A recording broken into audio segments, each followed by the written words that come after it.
Investing ചെയ്തു തുടങ്ങണമെന്ന് എല്ലാവർക്കും നല്ല ആഗ്രഹം ഉണ്ടാവും. പക്ഷേ അതെങ്ങനെ തുടങ്ങണം, എപ്പോൾ തുടങ്ങണം, എന്തിലൊക്കെ ഇൻവെസ്റ്റ് ചെയ്യാം തുടങ്ങിയ പല സംശയങ്ങൾ കാരണം ഈ തീരുമാനം നീട്ടിക്കൊണ്ടുപോകുന്നവരാണ് അധികവും. ഇന്നത്തെ ഈ വീഡിയോ അവർക്കുള്ളതാണ്. ഫേമസ് ഇൻവെസ്റ്ററായ വാറൻ ബഫറ്റ് ഒരിക്കൽ പറയുകയുണ്ടായി, ഞാൻ എൻ്റെ 11ാമത്തെ വയസ്സിലാണ് ആദ്യമായി ഇൻവെസ്റ്റ് ചെയ്യുന്നത്, അതുവരെയും ഞാൻ എൻ്റെ ജീവിതം വേസ്റ്റ് ആക്കുകയായിരുന്നു എന്ന്. കേൾക്കുമ്പോൾ നമുക്ക് തോന്നാം 11 വയസ്സെന്നൊക്കെ പറയുന്നത് ഇൻവെസ്റ്റ്മെന്റ് തുടങ്ങാൻ വളരെ ചെറിയ പ്രായമല്ലേ, അത്രയും നേരത്തെ തുടങ്ങുക എന്ന് പറയുന്നത് തന്നെ വലിയ കാര്യമല്ലേ എന്നൊക്കെ. ഇതിൽ നിന്ന് നമ്മൾ മനസ്സിലാക്കേണ്ടത് എത്ര നേരത്തെ നമ്മൾ ഇൻവെസ്റ്റിംഗ് തുടങ്ങുന്നുവോ അത്രയും നല്ലതാണ് എന്നാണ്. വളരെ നേരത്തെ തന്നെ ഇൻവെസ്റ്റിംഗ് തുടങ്ങുന്ന ഒരാൾക്ക് കോമ്പൗണ്ടിങ്ങിലൂടെ വലിയ റിട്ടേൺസ് നേടാൻ ആവശ്യത്തിനുള്ള സമയം കിട്ടും. നമുക്കൊരു എക്സാമ്പിൾ എടുത്ത് ഇത് വിശദീകരിക്കാം. 60ാമത്തെ വയസ്സിൽ റിട്ടയർമെന്റ് ജീവിതം ആരംഭിക്കണമെന്ന് തീരുമാനിച്ചിരിക്കുന്ന 2 വ്യക്തികൾ, അവരുടെ പേര് രാജു എന്നും ബാബു റാവു എന്നുമാണെന്നിരിക്കട്ടെ. ഈ 2 പേരും മാസം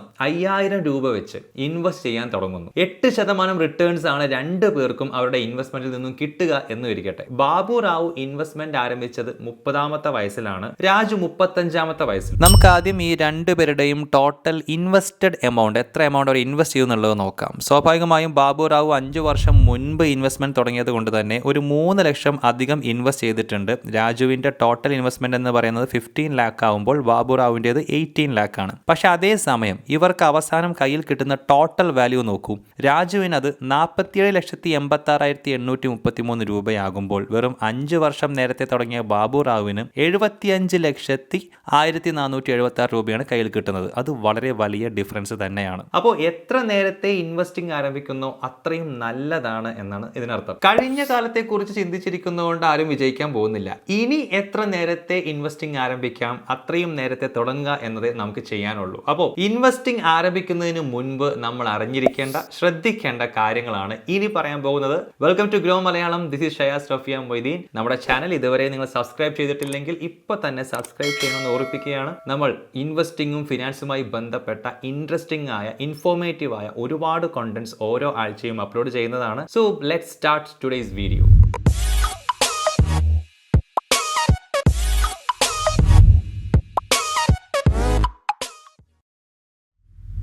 ഇൻവെസ്റ്റിംഗ് ആരംഭിക്കുന്നതിന് മുൻപ് ആദ്യം നമ്മൾ ചെയ്യേണ്ട കാര്യം നമ്മുടെ ഗോളുകളെ കുറിച്ച് ചിന്തിക്കുക എന്നുള്ളതാണ്, ലക്ഷ്യങ്ങളെ കുറിച്ച്. എന്തിനാണ് ഇൻവെസ്റ്റ് ചെയ്യുന്നത് എന്ന് ചോദിച്ചാൽ കുറെ പൈസ ഉണ്ടാക്കാനാണ് എന്നാണ് ഉത്തരമെങ്കിൽ അതൊരു ക്ലാരിറ്റി ഉള്ള ആൻസർ അല്ല. ഇൻവെസ്റ്റിംഗിലൂടെ നമ്മൾ ഉണ്ടാക്കുന്ന പൈസ എന്തിനു വേണ്ടിയാണ് ചെലവഴിക്കുന്നതിന് കൃത്യമായ ഉത്തരം ഉണ്ടായിരിക്കണം. ഉദാഹരണത്തിന് ഫാമിലി ആയിട്ട് ഒരു വെക്കേഷൻ അടിച്ചു പൊളിക്കാൻ, അല്ലെങ്കിൽ ഒരു പുതിയ കാർ വാങ്ങാൻ, വീട് വെക്കാൻ, മക്കളുടെ വിദ്യാഭ്യാസത്തിന് വേണ്ടി, ഇങ്ങനെ ഭാവിയിൽ മീറ്റ് ചെയ്യേണ്ട പല ലക്ഷ്യങ്ങളാവാം ഈ ഗോളുകൾ. ഈ കാര്യങ്ങൾക്ക് എത്ര ചെലവ് വരും, ഇത് എത്ര കാലം കൊണ്ട് നടത്തണം എന്നീ കാര്യങ്ങൾ ഫോക്കസ് ചെയ്തുകൊണ്ട് ഇൻവെസ്റ്റ് ചെയ്യുമ്പോൾ എത്ര കാലത്തേക്ക് ഇൻവെസ്റ്റ്മെന്റ് തുടരണമെന്നും എത്ര രൂപ ഇൻവെസ്റ്റ് ചെയ്യണമെന്നും ഒക്കെയുള്ള കൃത്യമായ ധാരണ നമുക്കുണ്ടാവും. ഈ ഗോളുകളെ നമുക്ക് short term, mid term, long term എന്നിങ്ങനെ തരംതിരിക്കാം. 1 വർഷത്തിനുള്ളിൽ നേടിയെടുക്കണമെന്ന് നമ്മൾ വിചാരിക്കുന്ന ഗോളുകളാണ് ഷോർട്ട് ടേം ഗോളുകൾ.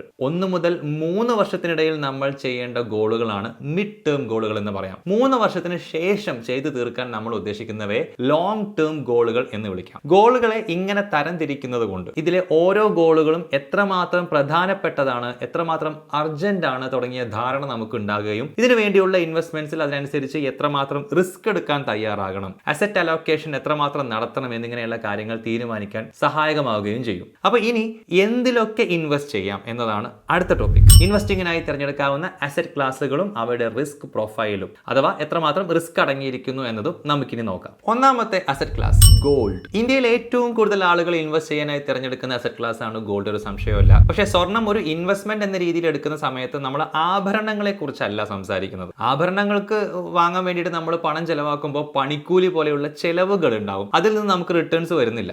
ഗോൾഡിനെ ഒരു ഹെഡ്ജിങ് ഇൻസ്ട്രുമെന്റ് ആയിട്ടാണ് കണക്കാക്കുന്നത്. നമുക്കറിയാം, പ്രതിസന്ധി ഘട്ടങ്ങളിൽ പോലും സാധാരണയായി സ്വർണത്തിന്റെ മൂല്യം അത്ര കണ്ട് കുറയാറില്ല. ഇത്തരം ഇൻസ്ട്രുമെന്റ്സിനെയാണ് ഹെഡ്ജിങ് ഇൻസ്ട്രുമെന്റ്സ് എന്ന് പറയുന്നത്. ഗോൾഡിൽ തന്നെയുള്ള മറ്റൊരു ഫോം ഓഫ് ഇൻവെസ്റ്റ്മെന്റ് ആണ് സോവറിൻ ഗോൾഡ് ബോണ്ട്സ്. ഈ ബോണ്ടുകൾ നമുക്ക് ഡയറക്റ്റ് ആയി സ്റ്റോക്ക് മാർക്കറ്റിൽ നിന്ന് വാങ്ങാനും വിൽക്കാനും പറ്റും, ഷെയറുകൾ പോലെ തന്നെ. ഇവിടെ ഒരു ഫിസിക്കൽ ഫോമിൽ സ്വർണം വാങ്ങുകയല്ല ചെയ്യുന്നത്, അതുകൊണ്ട് തന്നെ ഇത് സൂക്ഷിച്ചു വെക്കേണ്ട കാര്യമില്ല. അതുകൊണ്ട് തന്നെ സേഫ്റ്റിക്ക് ആവശ്യമായി വരുന്ന ചെലവ് ഇവിടെ ഇല്ല. മാത്രമല്ല ഇവ എളുപ്പത്തിൽ ട്രേഡ് ചെയ്യാവുന്നതുമാണ്. അതായത് മാർക്കറ്റ് അവേഴ്സിൽ എപ്പോൾ വേണമെങ്കിലും നമുക്ക് ഈ ബോണ്ടുകൾ വാങ്ങുകയോ വിൽക്കുകയോ ചെയ്യാം. ഗവൺമെന്റ് ഓഫ് ഇന്ത്യയാണ് ഈ ബോണ്ടുകൾ ഇഷ്യൂ ചെയ്യുന്നതും ഗ്യാരണ്ടി ചെയ്യുന്നതും. വർഷാവർഷം 2.5% ഫിക്സഡ് ഈൽഡ് നൽകുകയും ചെയ്യും. സോവറിൻ ഗോൾഡ് ബോണ്ടുകളുടെ മറ്റൊരു ബെനിഫിറ്റ് ബെനിഫിറ്റ് എന്ന് പറയുന്നത് മെച്യൂരിറ്റി എത്തുന്നത് വരെ ഹോൾഡ് ചെയ്ത് വെക്കുകയാണെങ്കിൽ, വിൽക്കാതെ വെക്കുകയാണെങ്കിൽ ഇതിൽ നിന്നും കിട്ടുന്ന ടോട്ടൽ ക്യാപിറ്റൽ ഗെയിനിന് ടാക്സ് കൊടുക്കേണ്ടതില്ല എന്നതാണ്. ഇൻവെസ്റ്റ് ചെയ്യാവുന്ന അടുത്ത അസറ്റ് ക്ലാസ് ഏതാണെന്ന് നോക്കാം. Real estate. ഇന്ത്യക്കാരുടെ മറ്റൊരു ഫേവറിറ്റ് അസറ്റ് ക്ലാസ് ആണ് real estate. Population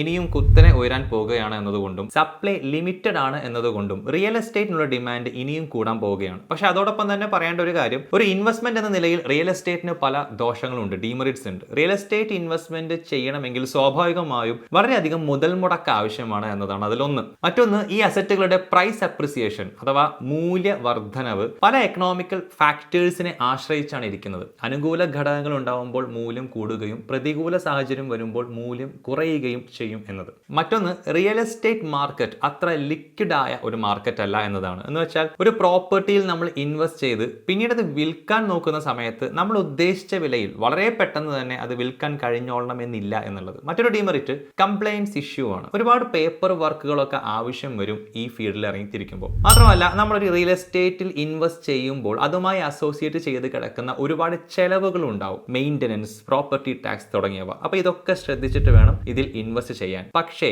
real estate സ്പേസിൽ തന്നെ നമുക്ക് ഇൻവെസ്റ്റ് ചെയ്യാവുന്ന ഈ ഡിമെറിറ്റ്സ് ഒന്നും ഇല്ലാത്ത ഒരു അസറ്റ് ക്ലാസ് കൂടെയുണ്ട്.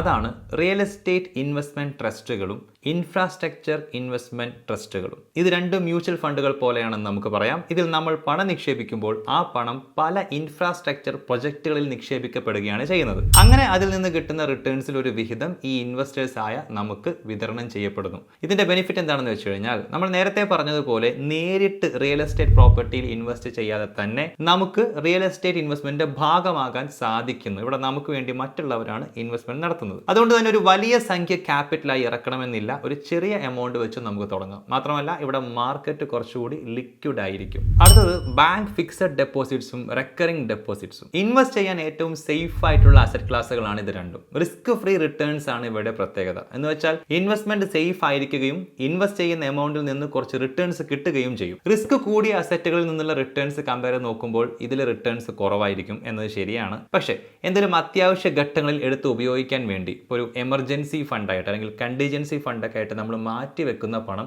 ഇങ്ങനെ ഇൻവെസ്റ്റ്മെന്റ് ആയിട്ട് FD ആയിട്ടോ റെക്കറിംഗ് ഡെപ്പോസിറ്റ് ആയിട്ടോ നമുക്ക് സൂക്ഷിക്കാവുന്നതാണ്. ഇതിന്റെ ഡ്യൂറേഷൻ എന്ന് പറയുന്നത് 7 ദിവസം മുതൽ 10 വർഷം വരെയുള്ള ടൈം ഫ്രെയിംസ് അവൈലബിൾ ആണ്. ഇതിനിടയിൽ എപ്പോൾ വേണമെങ്കിലും നമുക്ക് അതുവരെയുള്ള എമൗണ്ട് പിൻവലിക്കാവുന്നതുമാണ്. ഇപ്പം കോവിഡ് പോലെയുള്ള ഒരു സാഹചര്യം വരിക, അല്ലെങ്കിൽ നമ്മുടെ ജോലി നഷ്ടപ്പെടുക, അങ്ങനെയുള്ള സമയത്തൊക്കെ ഈ എമൗണ്ട് നമുക്ക് പെട്ടെന്ന് പിൻവലിക്കാം. മെച്യൂരിറ്റി എത്തുന്നതിന് മുൻപ് പണം പിൻവലിക്കുമ്പോൾ അതുവരെയുള്ള പലിശ നഷ്ടപ്പെടാൻ സാധ്യതയുണ്ട്, അല്ലെങ്കിൽ ഒരു ചെറിയ പെനൽറ്റി ഒക്കെ ഈടാക്കാൻ സാധ്യതയുണ്ട്. എന്നാലും നമ്മൾ ഇൻവെസ്റ്റ് ചെയ്ത ക്യാപിറ്റൽ സേഫ് ആയി തന്നെ നമുക്ക് തിരിച്ചു കിട്ടും. അടുത്തത് മ്യൂച്വൽ ഫണ്ടുകൾ. ഇൻവെസ്റ്റ്മെന്റുമായി ബന്ധപ്പെട്ടുള്ള കാര്യങ്ങളെക്കുറിച്ച് വിശദമായി പഠിക്കാനോ ഒരുപാട് റിസർച്ച് ചെയ്യാനോ ഒന്നും സമയമോ താല്പര്യമോ ഇല്ലാത്ത ഒരാൾക്ക് ഇൻവെസ്റ്റ്മെന്റ് നടത്താൻ ഏറ്റവും നല്ലത് മ്യൂച്വൽ ഫണ്ടുകളിൽ ഇൻവെസ്റ്റ് ചെയ്യുക എന്നുള്ളതാണ്. ഇതിൽ നമ്മൾ ഇൻവെസ്റ്റ് ചെയ്യുന്ന എമൗണ്ട് സ്റ്റോക്കുകളിലും ബോണ്ടുകളിലും മറ്റ് സെക്യൂരിറ്റീസിലും ഒക്കെ ആയിട്ടാണ് നിക്ഷേപിക്കപ്പെടുന്നത്. മറ്റ് ഇൻവെസ്റ്റ്മെന്റ് ഇൻസ്ട്രുമെന്റ്സുമായി കമ്പയർ ചെയ്യുമ്പോൾ മ്യൂച്വൽ ഫണ്ട് താരതമ്യേന റിസ്ക് ഉള്ള അസറ്റ് ക്ലാസ് ആണ് എന്ന് പറയേണ്ടി വരും. കാരണം ഇവിടെ മാർക്കറ്റിൽ ഡയറക്റ്റ് ആയിട്ടാണ് ഇൻവെസ്റ്റ്മെന്റ് നടക്കുന്നത്. നമ്മൾ ഇടുന്ന പൈസ മാർക്കറ്റിലേക്കാണ് പോകുന്നത്. ഷെയറുകളിൽ മാത്രം ഇൻവെസ്റ്റ് ചെയ്യുന്ന മ്യൂച്വൽ ഫണ്ടുകളും ഉണ്ട്. Foreign ഷെയറുകളിലും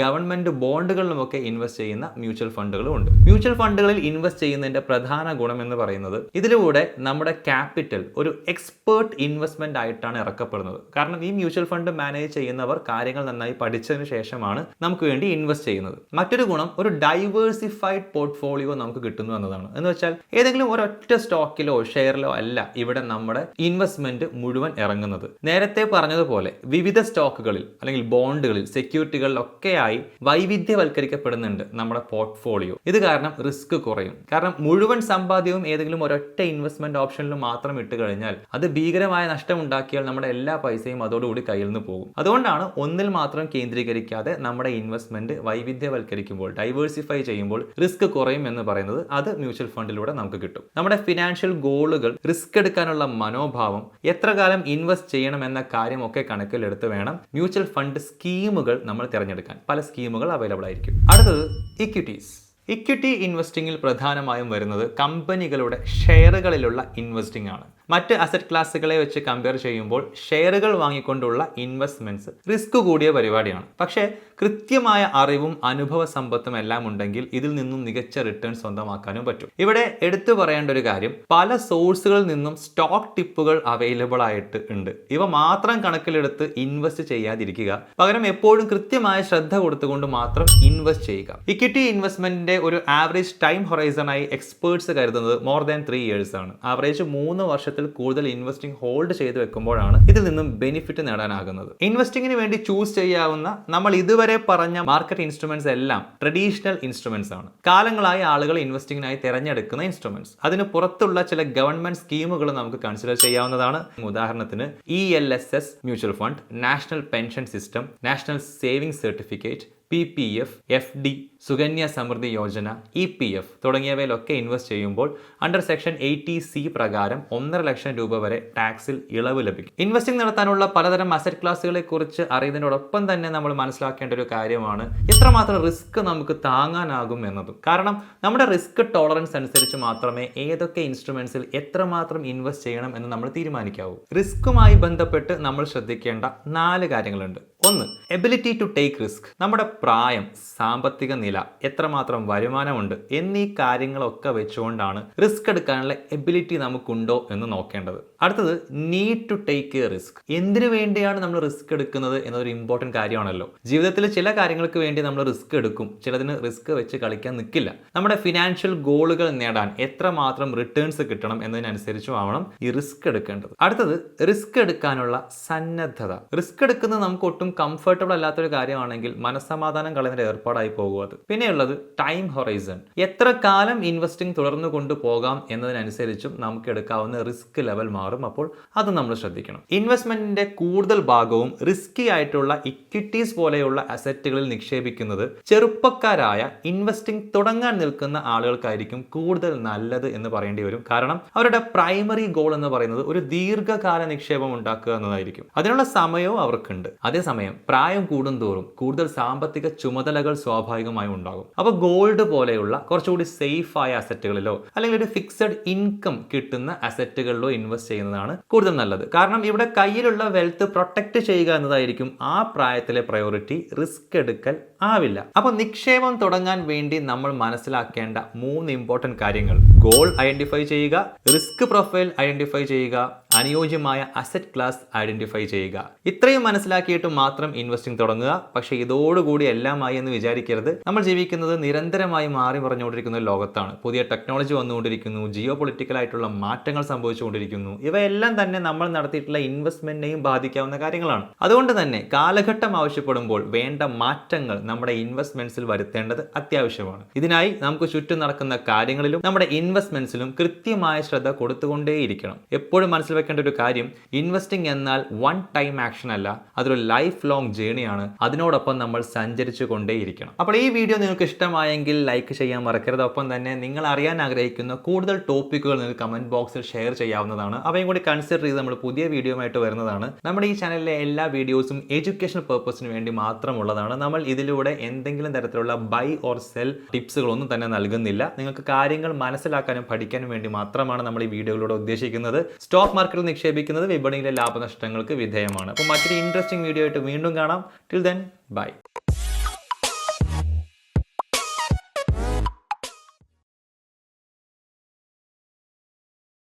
Investment in securities market are subject to market risks. Read all the related documents carefully before investing. Please read the risk disclosure documents carefully before investing in equity shares, derivatives, mutual fund, and or other instruments traded on the stock exchanges.